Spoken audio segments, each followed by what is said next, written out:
Hey everyone, this is Dr. Ruscio, and let's discuss how the low FODMAP diet works. Now, if you're not familiar with the low FODMAP diet, this is a diet that restricts what may seemingly be some healthy foods like asparagus, because these foods are actually very powerful at feeding gut bacteria. And for some people who have potentially too much gut bacteria to begin with, eating foods that feed those gut bacteria can actually make them feel worse. And there's been quite a impressive amount of clinical literature showing that the low FODMAP diet can be very helpful for those with IBS and those with IBD, irritable bowel syndrome and inflammatory bowel disease. Now, with IBS, typical symptoms are gas, bloating, abdominal pain, diarrhea or loose stools, and or constipation. And actually the symptoms are very similar for IBD, inflammatory bowel disease, typically presenting as ulcerative colitis and Crohn's. And there have been a number of clinical trials that have shown benefit, even double-blinded trials showing benefit with the low FODMAP diet. So if you're someone with digestive ailments, then the low FODMAP diet is certainly a consideration. However, what sometimes concerns people is because these diets in effect starve bacteria, because these diets cut out foods that feed bacteria, so they therefore then can starve bacteria. People have expressed concern that perhaps you're going to cause a negative consequence to your intestinal bacteria. And I do not think that this is actually fully bore out, and I'll be presenting an expanded presentation on this at the 2017 Ancestral Health Symposium in Seattle, but I wanted to give a few kind of highlights from the presentation I'll be giving here really quick. And I apologize, I'm not super prepared, but I wanted to share these few insights with people.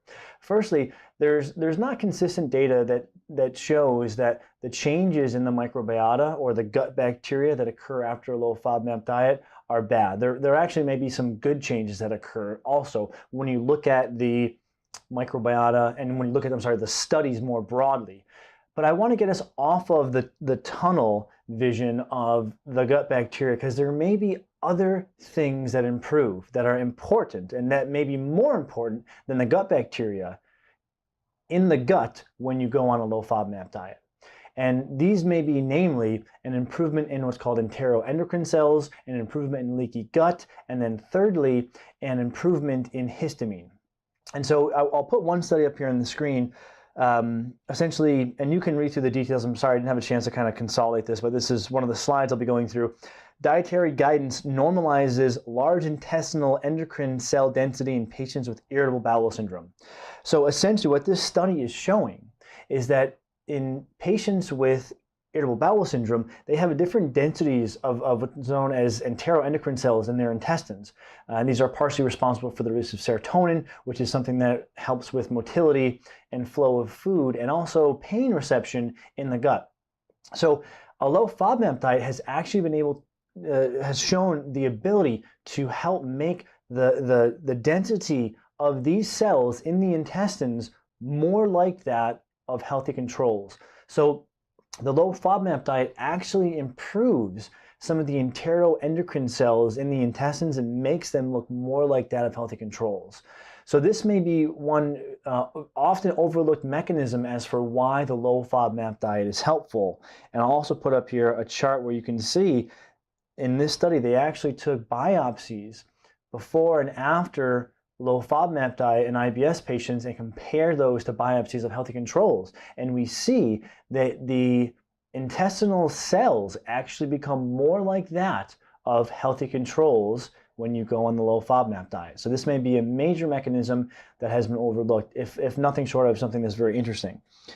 Secondly here, I wanted to share two findings about leaky gut and histamine. So this next study, the low FODMAP diet modulates visceral nociception by changing gut microbiota and intestinal permeability in IBS. That last piece, intestinal permeability and IBS, the low FODMAP diet did show the ability to decrease leaky gut as measured by LPS, or lipopolysaccharide. So the low FODMAP diet may help with leaky gut. And then third and finally here, this next reference, FODMAPs alter symptoms and metabolome of patients with IBS, a randomized controlled trial. Essentially what they found was there was an improvement in markers of immune activation, most namely here histamine. Histamine is a signaling molecule in the gut, and this may indicate that people with IBS, and I would also argue potentially with IBD, may have a skewed immune system in the gut, and I've made this argument before. And we may need to play by different rules, so to speak, if someone does not have a healthy gut immune system. We may not want to just try to increase their gut bacteria, increase their gut bacteria, increase their gut bacteria, because the immune system in the gut may not get along well with those gut bacteria. So this may be why a low FODMAP diet is helpful, because a low FODMAP diet prunes the microbiota, or trims the shrub, so to speak, and that then is liked by the immune system, and this causes a more harmonious environment in the gut at large. So those were a few studies that I wanted to share that I think highlight some important findings regarding the low FODMAP diet, which is it may work for reasons outside of just bacteria. And in light of this boom of research and interest that's occurring in the microbiota, in the gut bacteria, in the world of bacteria in your gut, it's important not to become tunnel vision into only thinking about things through the lens of gut bacteria. And as I've outlined for you here, first and most important, the clinical literature clearly shows the low FODMAP diet can be very helpful for those with IBS and for those with IBD. That's the first most important thing. Second, we shouldn't overly obsess over changes in bacteria if we see positive clinical improvements occurring. And then thirdly, we should be open to other mechanisms that may not be bacterial dependent that may account for why the low FODMAP diet works so well clinically. Most namely here, we see an improvement of the enteroendocrine cells in the intestines. We see a reduction of leaky gut, and we see a reduction of histamine, a signaling molecule involved with the immune system. So for all these reasons, it's important to keep in mind that we want to make decisions first based upon clinical outcome, and then try to essentially find the mechanisms that account for that, and not become overly skewed into looking at one potentially in vogue measure of the microbiota and potentially getting a negative outlook on the low FODMAP diet because of what's happening because of the bacteria, and make sure we have a broad examination of the data and make a decision that accounts for all these things. So in my opinion, the low FODMAP diet, certainly there's more to learn about it, but for those with IBS and IBD, it can be very helpful, and it may be helpful for reasons other than gut bacteria, most namely the cells in the intestines, leaky gut, and the immune system in the intestines. So if you're finding benefit from the low FODMAP diet, but you're concerned that it may cause a dwindling of gut bacteria, I wouldn't worry about it. Also, if you haven't tried the low FODMAP diet because you heard it can cause a dwindling of gut bacteria, I also would try it. It's also important to mention that after about 4 to 8 weeks on the low FODMAP diet, you should then reintroduce foods to tolerance and try to push out to the broadest diet possible. It's not necessarily that we have to be on a restricted, very low FODMAP diet in perpetuity.